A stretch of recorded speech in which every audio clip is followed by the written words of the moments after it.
প্রচারে বেরিয়ে বিস্ফোরক অভিযোগ বিষ্ণুপুরের বিজেপি সাংসদের। কোটি কোটি টাকায় বিক্রি হয়েছে তৃণমূলের প্রার্থীপদ। আলুর দাম নিয়েও কড়া আক্রমণ। বললেন, রাগ থাকলে আমাকে দুচড় মারুন। ভোটের মুখে প্রচারে বেরিয়ে এবার বিস্ফোরক অভিযোগ করলেন বিষ্ণুপুরের বিজেপি সাংসদ সৌমিত্র খা। গতকাল বাঁকুড়ার কতুলপুর বিধানসভার গোপালনগর গ্রামে দলীয় একটি কর্মী সভায় যোগ দিয়ে সৌমিত্র খায়ের অভিযোগ, কতুলপুর সহ রাজ্যের বিভিন্ন বিধানসভায় কোটি কোটি টাকায় বিক্রি হয়েছে তৃণমূলের প্রার্থীপদ। আলুর দাম নিয়েও এদিন কর্মী সভায় রাজ্যকে তুলোধনা করেন সাংসদ। একই সঙ্গে সাংসদ কর্মীদের উদ্দেশ্যে বলেন, রাগ থাকলে আপনারা আমাকে দুচড় মারুন, তবু বিজেপির হয়ে ভোট করুন। সাংসদের এমন মন্তব্যকে কটাক্ষ করতে ছাড়েনি তৃণমূল।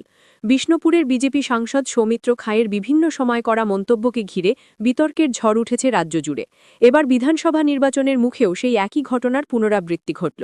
গতকাল কতুলপুরের বিজেপি প্রার্থী লক্ষ্মীকান্ত মজুমদারের সমর্থনে জয়পুর ব্লকের গোপালনগর গ্রামে যান সৌমিত্র খা। সেখানে কর্মী বৈঠকের পাশাপাশি কর্মীদের সঙ্গেই মাটিতে বসে দুপুরের খাবার খান তিনি। কর্মী বৈঠকে বক্তব্য রাখার সময় সৌমিত্র খা তৃণমূলের বিরুদ্ধে বিস্ফোরক অভিযোগ আনেন। তার দাবি, কতুলপুরে কোটি টাকা দিয়ে টিকিট পেয়েছেন তৃণমূলের হরকালী প্রতিহার। পরে সেই বক্তব্যকে সমর্থন জানিয়ে সাংসদের অভিযোগ, কোটি কোটি টাকার বিনিময়ে শুধু কতুলপুর নয়, পূর্বস্থলী, উত্তর, বড়জোড়া এবং বাঁকুড়ার টিকিটও বিক্রি করেছে তৃণমূল ও তাদের ভোট কুশলী সংস্থা। আলুর দাম নিয়েও এদিন রাজ্য সরকারকে কাঠগড়ায় তুলেছেন সাংসদ সৌমিত্র খা। তার দাবি, ভিন রাজ্যে আলু সরবরাহের ক্ষেত্রে রাজ্য সরকারের নিষেধাজ্ঞার জেরে আলুর দাম তলানিতে ঠেকেছে। মার খাচ্ছে রাজ্যের হিমঘর শিল্প। সাংসদের দাবি, আলুর দাম নেই, মমতার ভোট নেই। পরে ওই কর্মী বৈঠকেই হতজোড় করে কর্মীদের উদ্দেশ্যে সাংসদ বলেন, আমার উপর রাগ থাকলে কোনো ঘরে বসিয়ে আমাকে দুচড় মারুন, তবু বিজেপির হয়ে ভোট করুন। সাংসদের এমন মন্তব্যকে কটাক্ষ করতে ছাড়েনি তৃণমূল। 2011 সালের স্মৃতি মনে পড়ে গেল। এই জয়পুরের শ্যামনগরে আজকে ছিল ভাত, ডাল, আলু পোস্ত আর মাছ, আর কেউ চিকেন খাচ্ছে। আমি আজ যেহেতু মঙ্গলবার, শুধু ভাত, ডাল আর আলু পোস্ত খেলাম। বাঁকুড়া জেলা একটু পোস্তর প্রতি প্রেমটা খুব বেশি। এমপি সাংসদ তবুও মাটিতে বসে, এটা অ্যাকচুয়ালি এখানকার লোকাল হিসাবে সাংসদ হিসাবে নিজেকে ধরি না। সাংসদ হিসাবে লোকসভায় নিজেকে তুলে ধরি। এলাকাতে এখনো চেষ্টা করি নিজের মানুষের সঙ্গে থাকতে। এখন আমি তো আজকে প্রায় 16 বছর জিতে এসছি। সব রকম তো পূরণ করা যায় না। কেন্দ্রীয় সরকারের কাজগুলো করাতে পেরেছি। বিষ্ণুপুর তারকেশ্বর রেলপথ, মোড়গ্রাম খড়গপুর রেলপথ, যেটা আমার খড়গপুর হয়ে যাবে, মোশাগ্রাম জয়নিং মন্দির হয়েছে। কিন্তু সবার তো ব্যক্তিগতভাবে হেল্প করতে পারি না। অনেকেই হয়তো অনেকে হেল্প করছে, করতে পারিনি। সেই জন্য রাগ যদি দেখান আমার প্রতি দেখান, বিজেপির প্রতি না।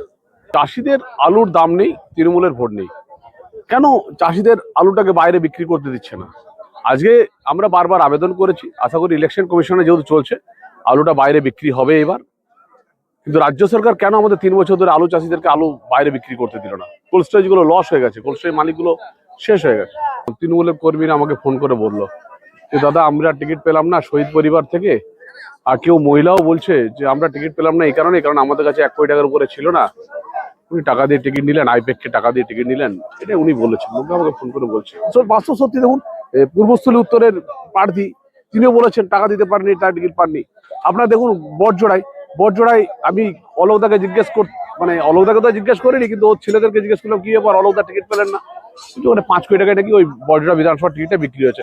আমি জিজ্ঞেস করেছিলাম, বাঁকুড়ার এক ব্যবসায়ীকে টিকিট দেওয়ার কথা ছিল, সেখানে এখন আই চিকিৎসককে তাকে নাকি সমস্ত যত মেডিকেলের সমস্ত সামগ্রী কেনাবেচা সমস্ত ঠিকা ওই বাঁকুড়ার ওনাকে দেবেন, ডাক্তারবাবুকে দেবেন। তার জন্য ব্যবসায়ীরা এখন তৃণমূল কংগ্রেসের প্রধান স্তম্ভ। ব্যবসায়ীরা ভোটে দাঁড়িয়েছেন টাকার বিনিময়ে। তৃণমূল কর্মীদের সত্যি খুব দুঃখজনক অবস্থা। আমাদের কর্মীরা টিকিট পেয়েছে। হরকালী তো তৃণমূলের কর্মী না, হরকালী তৃণমূল কংগ্রেসের কর্মী না, পেয়েছে টিকিট ঠিক আছে। ও এই 4 বছরও জয়েন করার পরেও 4 বছরে তৃণমূল কংগ্রেসের কর্মী বা এলাকার মানুষের খোঁজ খবর রাখেননি। ও হচ্ছে সুবিধাবাদী। আমার মনে হয় না তৃণমূল কংগ্রেসের কর্মীরা ভোট করবে। কারণ আমি এখানে তৃণমূল কংগ্রেসের কর্মীরা, তৃণমূলটাকে আমি 2011 সালে আমাকে তৃণমূল কর্মীরা আমাকে জিতিয়েছিল। আমি তাদের হাতটাকে চিনি। তারা যেভাবে লড়াই করেছে 98 সালে, তারা যেভাবে লড়াই করে এই দলটাকে এনেছে, তারপরে হরকালীর মতো প্রার্থী দেওয়াটা এটা একদম অনুচিত।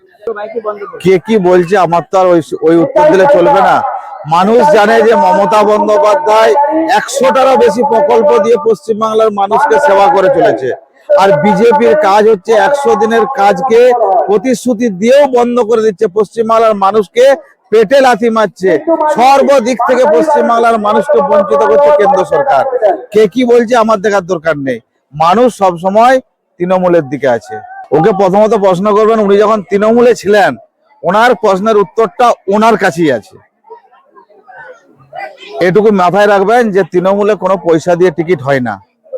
তৃণমূলে পরিশ্রমী মমতা বন্দ্যোপাধ্যায় এবং অভিষেক বন্দ্যোপাধ্যায় সমস্ত বিষয়টা তিনি দেখেন। জয়পুর থেকে অতনু মিত্র, খবরের দুনিয়া।